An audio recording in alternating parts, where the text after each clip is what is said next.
नमस्कार दोस्तों, स्वागत एक बार फिर से आप सभी का हमारे इस यूट्यूब चैनल पर। जिन्हें पता नहीं है मैं उन्हें बता दूं कि हम पिछले 6 महीनों के डिफेंस रिलेटेड जितने भी करंट अफेयर्स हैं उसे कवर करने की कोशिश कर रहे हैं। इससे पहले 3 वीडियोस मैंने प्रोड्यूस कर चुका हूं और रिलीज़ भी कर चुका हूं, जनवरी, फरवरी और मार्च। आज हम अप्रैल से रिलेटेड जितने भी हमारे डिफेंस के डेवलपमेंट्स हुए हैं इस पर्टिकुलर मंथ में उसे चेकआउट करेंगे और डिस्कस करेंगे। So let's proceed with our first topic, that is INS सर्वेक्षक। INS सर्वेक्षण ये क्या है? यह एक हाइड्रोग्राफिक सर्वे शिप है। Hydrographic survey ship which means that hydro means water, ठीक है, और graphic survey ship means that ये क्या करती हैं, आपको ओशंस में आपको सर्वे का काम करती हैं, ठीक है। आप ऐसा कह सकते हो कि ओशंस में रीजन्स को क्या करती हैं, प्रोटेक्शन प्रोवाइड करने के लिए different types of service conduct करती हैं। रिसेंटली क्या हुआ है, आपको आईएनएस सर्वेक्षक को डिप्लॉय किया गया है आपको मॉरिशियस रीजन्स में, जैसा कि अभी आप इमेज में देख रहे हो। और मॉरिशियस में आपको ये पोर्ट लुइस पर इसने अभी रिसेंटली क्या किया है, आपको सर्वेक्षण अपना किया है। दैट्स वाई इसे सर्वेक्षक के नाम से भी इसे जाना जाता है, ठीक है। और ये joint hydrographic service along with their Mauritian counter parts, ठीक है। मॉरिशियन जो हमारे डिफेंस सिस्टम से नेवी है उनके साथ मिल करके क्या किया जा रहा है, उस रीजन्स में, मॉरिशियस रीजन्स में आपको सर्वे किए जा रहे हैं, ठीक है। वेल, आगे बढ़ते हैं और बात करते हैं नेक्स्ट पीएस जोरोस्टर। देखिए, पीएस जोरोस्टर इंडिया का क्या है, फास्ट पेट्रोल व्हीकल है। व्हीकल पेट्रोल वर्ड जहाँ जहाँ आएगा ये मतलब आप समझ लीजिएगा क्या, कि ये पेट्रोलिंग के लिए ये पर्टिकुलर व्हीकल को, एयरक्राफ्ट को इस्तेमाल किया जाता है। रिसेंटली इंडियन नेवी ने क्या किया है, इस पर्टिकुलर फास्ट पेट्रोल व्हीकल को सेसल्स को दिया है। सेसल एक कंट्री है, ठीक है, जो हमारे क्या है, आपको इंडियन ओशन में आपको वेस्टर्न रीजन में मिलेगा। बेसिकली यह आपको ईस्टर्न अफ्रीकन कंटिनेंट के आसपास आपको ओशंस में सिचुएटेड है और बहुत सारे आइलैंड्स के ग्रुप्स के साथ इसका फॉर्मेशन क्या है, बनता है, देखने को मिलता है। क्यों दिया है? क्योंकि ये क्या करें, एंटी पायरेसी ऑपरेशंस अपने रीजन्स में चला सकें। जैसा कि अभी आपको मैं पीछे इमेज में दिखा रहा हूँ, मॉरिशियस की जो आप इमेजेस देख रहे हो, ठीक है, इसके ऊपर थोड़ी सी ऊपर छोड़ोगे आप, ठीक है, तो मैडागास्कर, और मैडागास्कर से ऊपर जाओगे तो सेसल्स मिलेगा। इस रीजन में काफ़ी ज़्यादा क्या होती है, आपको पायरेसी होती है। और जो पायरेट्स होते हैं, शिप्स जो आपको पायरेट्स क्या करते हैं, आपको इस रीजन में काफ़ी ज़्यादा एक्टिव हैं और ट्रेड से रिलेटेड जितने भी हमारे शिपमेंट्स जा रही होती हैं उन्हें वो लूट लेते हैं, ठीक है, उन्हें किडनैप कर लेते हैं और फिरौती मांगते हैं। तो उससे बचने के लिए इंडिया ने पीएस जोरोस्टर नामक एक पेट्रोल व्हीकल सेसल्स को गिफ्ट किया है। आपको ये भी जानने क्या है, आपको आवश्यक है कि इस पर्टिकुलर व्हीकल को बनाने वाली कंपनी कौन सी है। तो इंडिया बेस्ड आपको garden reach ship builders and engineering limited ने इसे बनाया है और ये कोलकाता में ये पर्टिकुलर कंपनी सिचुएटेड है। Move to next one, S400 triumph. S400 अब काफ़ी ज़्यादा कह सकते हो आपकी चर्चा का विषय बना रहता है हमेशा। भारत ने भी इसे परचेज़ किया है, अभी भी इसकी क्या है, आपको डिलीवरी भारत को नहीं मिल पाई है, पर बहुत सारे देशों के पास इसकी डिलीवरी हो चुकी है, जैसे चाइना के पास हो चुकी है और चाइना ने इसकी अपनी क्या है, आपको एक कॉपी भी तैयार कर ली है, ठीक है। टर्की ने भी इसे परचेज़ किया है और बहुत सारी कंट्रीज़ ने इसे परचेज़ किया है। इस पर्टिकुलर परचेज़ को लेकर के आप देखो, आई थिंक कॉमकासा एक्ट के तहत यूएस ने बहुत सारे सैंक्शंस भी बहुत सारे कंट्रीज़ के ऊपर क्या किए गए, इम्पोज किए हैं। टर्की के ऊपर भी कुछ माइनर सैंक्शंस इम्पोज किए गए हैं। इंडिया के ऊपर ऐसे सैंक्शंस अभी तक इम्पोज नहीं किए गए हैं, परंतु भविष्य में ऐसी आशा है कि इम्पोज किए जा सकते हैं, ठीक है। चाइना आप जानते हो एक कॉम्पिटिटर बन चुका आज के समय यूएस का, तो उसे फ़र्क नहीं पड़ता है। Move to next one. आखिर इसकी खासियतें क्या हैं?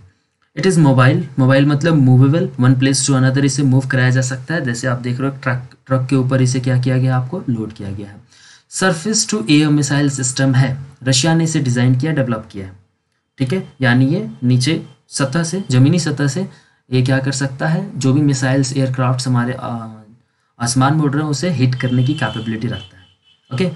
इसकी खासियतें क्या है? Can launch 12 missiles on 6 targets.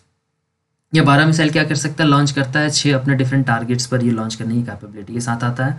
और ये ऐसा बताया जा रहा है कि यूएस की जो terminal high altitude area defence system यानी थार से भी क्या है, ये अभी बेहतर टेक्नोलॉजी के साथ लाया गया है।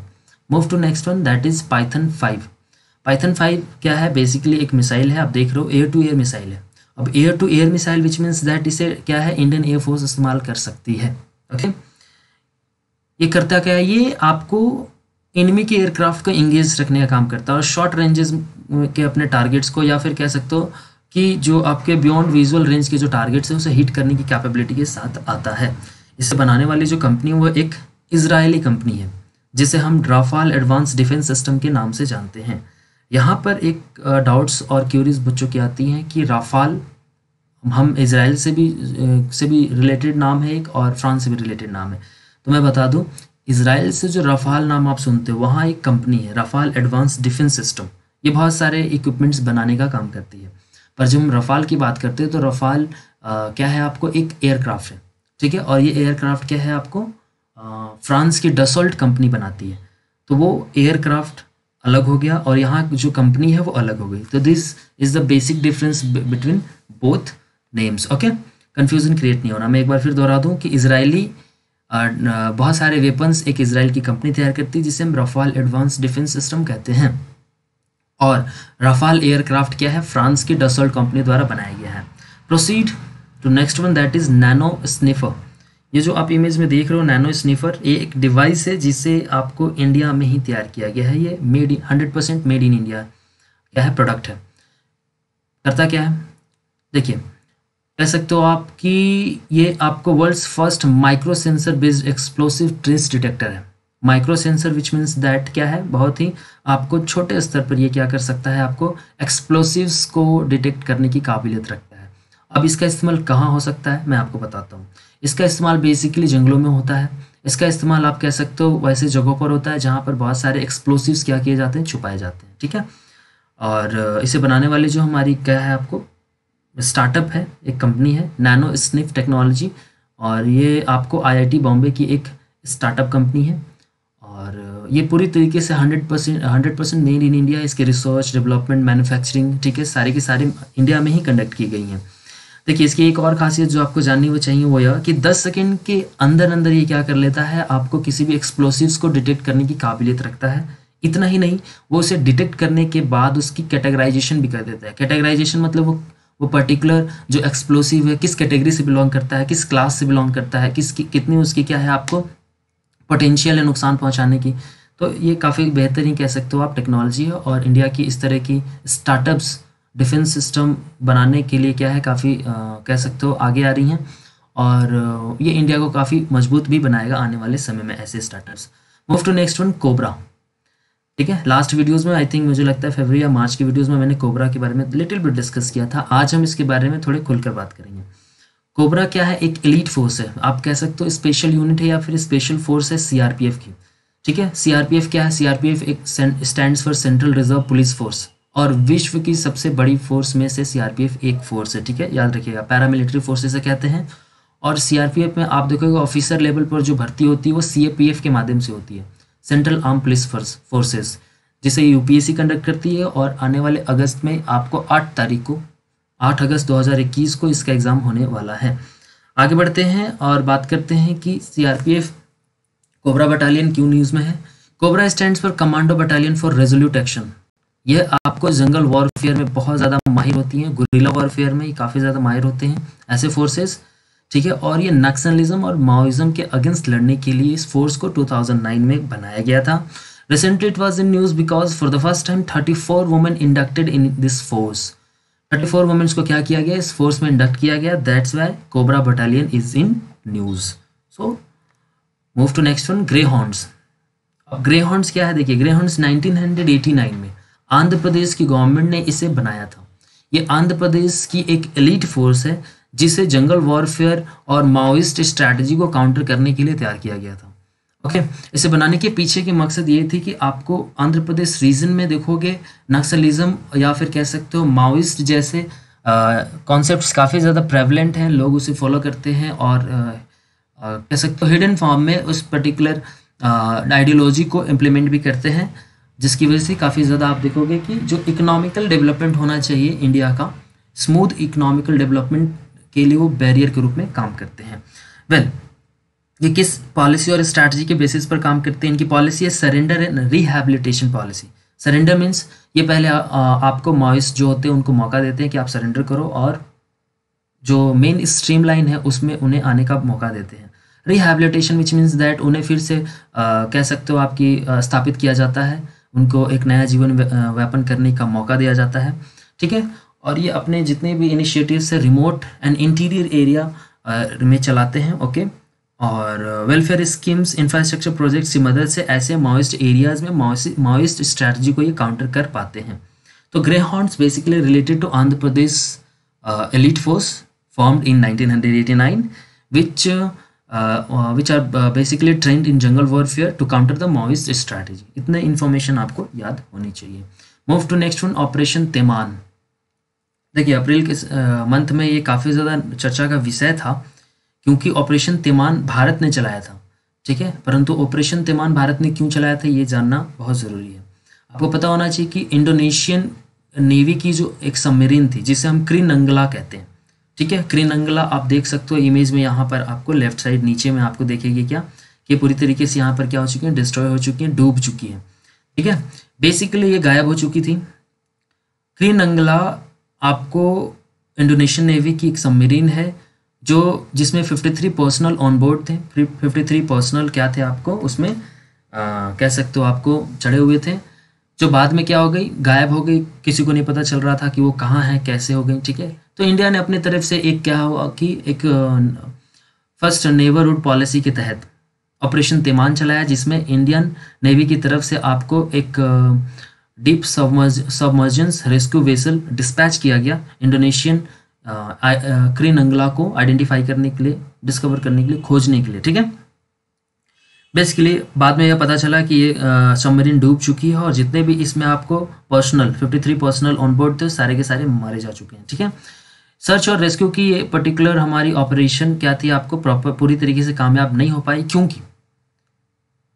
क्योंकि ये जो आपको सबमरीन थी ये काफ़ी ओल्ड कह सकते हो काफ़ी पुराने समय की सबमरीन थी और ये बहुत ज़्यादा क्या थी, कैपेबल नहीं थी पानी के अंदर रह पाने के लिए, ठीक है। और प्रेशर बहुत ज़्यादा इनसाइड यानी अंदर जाने की वजह से काफ़ी ज़्यादा प्रेशर क्रिएट होने की वजह से ये पूरी तरीके से डिस्ट्रॉय हो गई पानी के अंदर ही। आप देख सकते हो राइट साइड में ये एक हमारी क्या है, डीप सबमर्जेंस रेस्क्यू वेसल की एक क्या है आपको इंडियन नेवी की शिप है। और राइट साइड के नीचे में आप जो देख रहे हो वो एक इस पर्टिकुलर टेक्नोलॉजी की मदद से ही इसे आइडेंटिफाई किया जाता है। जैसे आप ये छोटे छोटे आप पर्टिकुलर राइट साइड में छोटे से इक्विपमेंट्स देख रहे हो, इसे क्या किया जाता है, शिप से पानी के अंदर भेजा जाता है और इसमें जितने भी सबमरीन में बैठे लोग हैं उनको रेस्क्यू किया जाता है और वापस फिर ऊपर शिप में लेकर आया जाता है। तो इस पर्टिकुलर टेक्नोलॉजी को हम डीप सबमर्जेंस रेस्क्यू वेसल के नाम से जानते हैं। याद ये रखना है कि ऑपरेशन तेमान इंडियन नेवी ने, ठीक है, इंडोनेशियन नेवी के सबमरीन को, ठीक है, सर्च और रेस्क्यू करने के लिए क्या किया था, आपको स्टार्ट किया था, बट ये सक्सेसफुल नहीं रहा था क्योंकि यह सबमरीन पहले ही डूब गई थी। Move to next one, that is exercise Shantir Ogroshena 2021। Ogroshena belongs to Bangladesh. Ogroshena basically एक बंगाली क्या है हमारा शब्द है और ये बांग्लादेश में क्या है इस बार कंडक्ट किया गया था। यह मल्टी नेशनल मिलिट्री एक्सरसाइज, इसमें बहुत सारे देशों ने पार्टिसिपेट किया था, ठीक है। इस साल भारत ने भी इसमें पार्टिसिपेट किया था और इसके साथ साथ बहुत सारे देश मिलिट्री ऑब्जर्वर्स के रूप में इसमें पार्टिसिपेट कर रहे थे, जैसे USA, UK, Turkey, Kingdom of Saudi Arabia, Kuwait and Singapore, okay. Shanti Agrasena का मतलब होता है आपको front runner of the peace, यानी शांति के दूत या फिर शांति के लिए लड़ने वाले सैनिक, okay. It was an United Nations mandated counter terrorism exercise. Basically terrorism के अगेंस्ट क्या है आपको ये एक्सरसाइज कंडक्ट किया जाता है और यूनाइटेड नेशंस का इसे सपोर्ट भी हासिल है।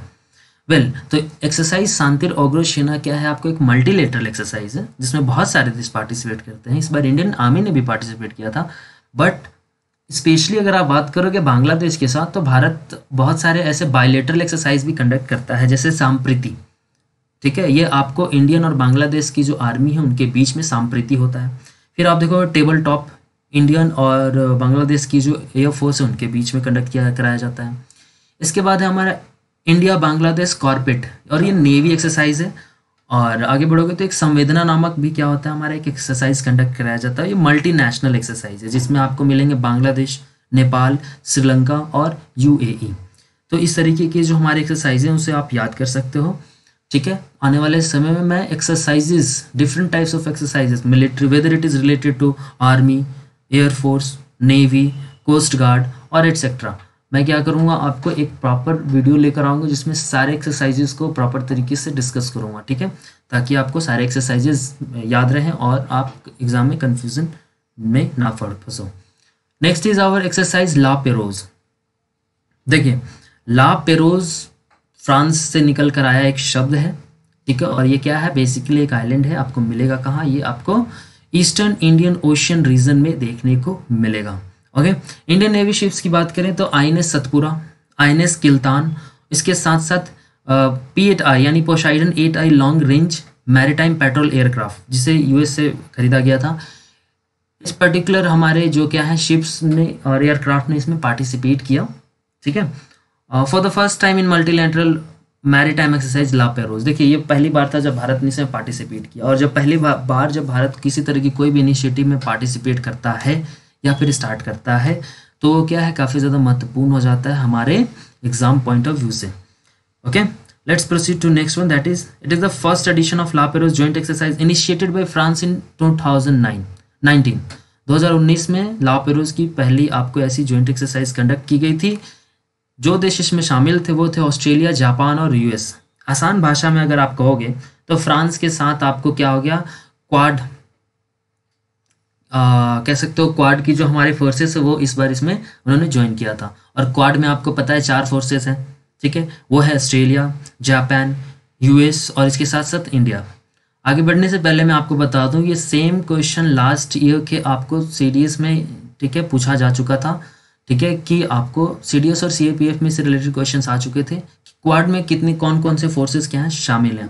ये इस बार और भी ज़्यादा महत्वपूर्ण है क्योंकि क्वाड की पहली बार वर्चुअल मीटिंग कंडक्ट की गई है इंडिया में, ठीक है, वर्चुअल मीटिंग कंडक्ट की जिसमें चारों देशों ने पार्टिसिपेट किया है और क्वाड की शुरुआत ही 2007 में हुई थी, ठीक है। ऑस्ट्रेलिया कह सकते हो कि चाइना के प्रेशर में आने की वजह से इसमें प्रॉपर तरीके से पार्टिसिपेट नहीं कर पा रहा था, बट इस बार आप देखोगे कोविड की वजह से ऑस्ट्रेलिया और चाइना के बीच के जो इंटरनेशनल रिलेशंस हैं वो काफ़ी ज़्यादा कह सकते हो प्रभावित हुए हैं, बुरे हुए हैं, जिसकी वजह से ऑस्ट्रेलिया एक इंडिपेंडेंट डिसीजंस ले रहा है और कंटिन्यूसली उसके डिसीजंस चाइना को क्या कर रहे हैं, इंटरनेशनली कह सकते हो आपको हट कर रहे हैं। ओके, तो इस बार ऑस्ट्रेलिया खुलकर इसने क्या किया, आपको जो एक्सरसाइजेस थे, ठीक है, उन एक्सरसाइजेज में उन्होंने पार्टिसिपेट किया और क्वाड की जो वर्चुअल मीटिंग थी उसमें भी उन्होंने पार्टिसिपेट किया। Proceed to next one, that is exercise Varuna 2021। See, exercise Varuna is an Indo French naval exercise. Bharat और फ्रांस के बीच में एक नेवल एक्सरसाइज कंडक्ट किया जाता है। इसे एनुअली कंडक्ट किया जाता है और ये भारत में अरेबियन सी में इस बार इसे कंडक्ट किया गया था। इस बार की एक्सरसाइज जो थी वो 19th एडिशन थी, ठीक है, इसलिए आपको ये याद रखना है। और एक और चीज़ मैं बता दूं आपको आगे बढ़ने से पहले कि फ्रांस के साथ हम बहुत सारे ऐसे डिफरेंट टाइप्स ऑफ क्या करते हैं, आपको एक्सरसाइजेस कंडक्ट करते हैं, ठीक है। जैसे आप देखोगे क्या, शक्ति एक्सरसाइज, ठीक है, इसके बाद वरुणा एक्सरसाइज, गरुड़ा एक्सरसाइज, ठीक है। शक्ति एक्सरसाइज हम इंडियन आर्मी पार्टिसिपेट करती है, वरुणा में नेवी पार्टिसिपेट करती है और गरुड़ा में आप देखोगे क्या कि इंडियन एयरफोर्स पार्टिसिपेट करती है किनके साथ, फ्रांस के साथ, ठीक है। आने वाले समय में आपको एक्सरसाइज से रिलेटेड सारे मैं एक प्रॉपर वीडियो ही तैयार कर आपको प्रोवाइड करा दूंगा। Move to next one, PP15 PP17A। What is PP here? PP here stands for patrolling point in Ladakh, ठीक है। जैसा कि आपको पता है पिछले कुछ महीनों में काफ़ी ज़्यादा इंडिया और चाइना के बीच में स्टैंड ऑफ्स देखने को मिले थे आपको लद्दाख रीजन में, ठीक है, और कुछ कन्फ्लिक्ट्स भी हुए थे पिछले साल। तो आप देखोगे कुछ सेना के लोग भी मारे गए थे यहाँ पर, ठीक है। सो पेट्रोलिंग पॉइंट उन्हीं पर्टिकुलर रीजन्स को कहा जा रहा है। अगर आप देखोगे पेट्रोलिंग पॉइंट 15 की, ठीक है, तो ये क्या है, आपको is an area known as the hot springs. इस एरिया को हम हॉट स्प्रिंग्स के नाम से जानते हैं। आप देख सकते हो इस रीजन्स को, ठीक है, अपने इमेजेस में भी, ठीक है। पेट्रोलिंग पॉइंट 15, पेट्रोलिंग पॉइंट 17, इसे हॉट स्प्रिंग्स भी कहा जाता है, ठीक है। PP17A कहाँ सिचुएटेड है? ये आपको गोगरा पोस्ट के आसपास आपको देखने को मिलेगा। Hot springs in north of the river Chang Chenmo in the Galwan sub sector. Basically आपको याद रखना है लद्दाख के गलवान सेक्टर में, ठीक है, कुछ इंडियन आर्मी के पोस्ट्स हैं जहाँ पर आपको इस तरीके के पेट्रोलिंग पॉइंट्स मिल जाएंगे। और यहाँ पर इंडियन आर्मी क्या करती है, पेट्रोलिंग का काम करती है और चाइनीज़ डेवलपमेंट जितने भी बॉर्डर के नज़दीक हो रहे हैं उन्हें काउंटर करने का काम करती है, उन्हें देखती है, ठीक है। और भी कुछ बेसिकली इन्फॉर्मेशन आपको यहाँ देखने को मिल जा रहे होंगे इमेजेस में और यहाँ पर उसे आप क्या कर सकते हो, पढ़ सकते हो, समझ सकते हो। एक चीज़ जो आपके साथ मैं शेयर करना चाहता हूँ यह कि this lies close to Kongka pass, ठीक है। सेकेंड लास्ट लाइन में आपको ये लिखा हुआ main passes which China claims two marks boundary between India and China, ठीक है। अगर आपसे पूछा जाता है एग्जाम में कि चाइना किस पर्टिकुलर पास को इंडिया और चाइना के बीच में, ठीक है, एक ऑफिशियल बाउंड्री के रूप में मानता है अपनी तरफ से, ठीक है, इंडिया की तरफ से ये क्या है, आपको किसी तरीके से कोई आपको माना नहीं जाता। चाइना क्या क्लेम करता है कि कोंगका पास जो है वहां पर आपकी चाइना की एक्चुअल बाउंड्री क्या करती है, लाई करती है, पर ये सही नहीं है। ओके, हम जानते हैं कि पूरा का पूरा अक्षाई चिन्ह हमारा है, ठीक है, जिस पर आपको चाइनीज कंट्रोल काफ़ी समय से बना हुआ 1962 के बाद से ही देखने को मिलता है। और कुछ रीजंस तो पाकिस्तान ने भी क्या किए थे, आपको चाइना को हैंड ओवर किए थे। Move to next one, that is well, जो इन्फॉर्मेशन मैंने आपको दी वो सेम आपको यहाँ पर लिखा हुआ है। Next one, that is third joint logistic node. What is this? इसे आपको देखोगे कि chief of defence staff general Bipin Rawat ने अपने ऑपरेशनलाइज्ड किया, ठीक है, कहाँ पर, मुंबई में। ये क्या है, मैं इसके बारे में बात करता हूँ। इससे पहले आप जान लीजिए, तीसरी आपको थर्ड जॉइंट लॉजिस्टिक नोड थी। इससे पहले दो क्या हो चुकी हैं, ऑर्गेनाइज हो चुकी थी, आपको ऑपरेशनलाइज्ड हो चुकी हैं, ठीक है। और ये आपको पहली गुवाहाटी में हुई थी और दूसरी पोर्ट ब्लेयर।